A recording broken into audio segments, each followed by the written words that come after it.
Tout le monde.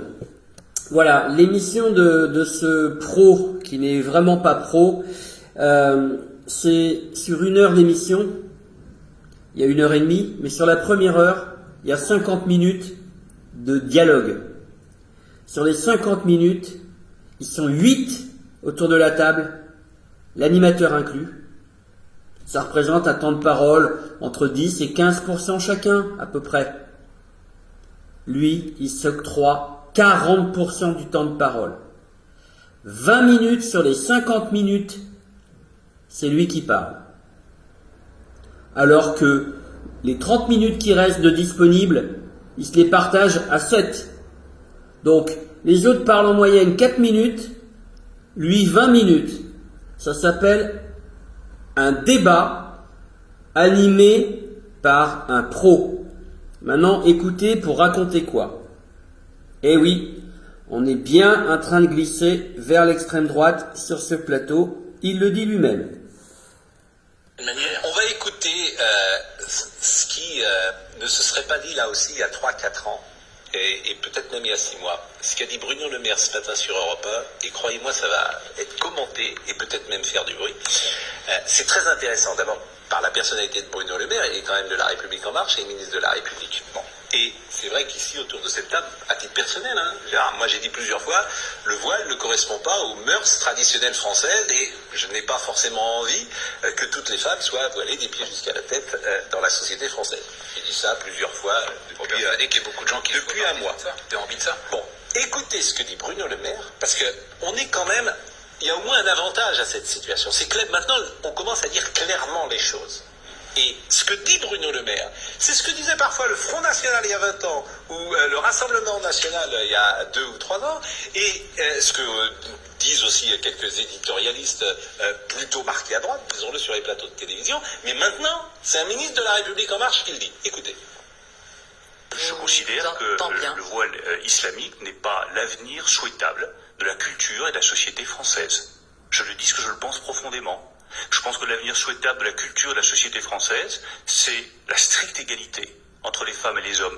C'est le visage découvert, c'est le visage avec lequel vous parlez, avec lequel vous discutez, avec lequel vous vous présentez. C'est le refus de tout signe qui pourrait marquer une différence. C'est la défense des valeurs occidentales, disons-le. Disons-le de cette manière-là, il faut défendre les valeurs occidentales. C'est qu'il dit des banalités, qu'elles apparaissent provocatives. Exactement. Parce que ça, mais alors ça, par exemple, pour la tribune, ce qu'il y a de provocateur. Sauf que pour la tribune de nos amis qui disent ce matin jusqu'où ira la haine des musulmans. J'imagine que ce qu'a dit Bruno Le Maire, au nom de la tolérance, pourquoi pas d'ailleurs, c'est considéré comme une attaque contre les musulmans. Je suis désolé. Ça, cette phrase-là, là vous êtes de mauvaise foi, cette phrase-là, il y a 15 ans, dans la bouche d'un élu du Front National, c'est la stigmatisation, le fameux mot, contre les musulmans. Voilà, Bon, il part en live. Je vous laisse juger. Bon, alors sur le fond, tout le monde peut être que d'accord avec ce qu'a dit Bruno Le Maire, qui dit des banalités, l'égalité homme-femme. Il parle d'un avenir avec des femmes voilées qui serait l'avenir de la République. Bon, ça rejoint un peu la théorie du grand remplacement, je sais pas, je comprends pas trop ce qu'il veut dire. Encore agiter des peurs. Mais bon, voilà, je voulais vous donner des chiffres. Quand un animateur parle 40% du temps sur un plateau, c'est plus une émission de débat. Ça s'appelle un meeting politique avec une couleur politique bien affichée. J'ai pas les mêmes idées. Ils ont le droit de l'exprimer, mais qu'une chaîne, voire 2 chaînes, 3 chaînes, voire quasiment toutes les chaînes de télévision aient la même couleur politique, avec des animateurs qui font des meetings, ça pose problème. Voilà, je pense qu'il y a... Je vous rappelle que M. Zemmour a rejoint cette chaîne depuis 3 jours. Je pense que ça pose un petit peu problème quand même, en termes d'éthique, en termes de déontologie.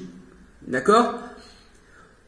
Je vous dirais juste à tous les gens qui ne sont pas d'accord avec moi, imaginez que toutes les chaînes de télé ou que les principales chaînes d'infos soient à fond pour la France insoumise.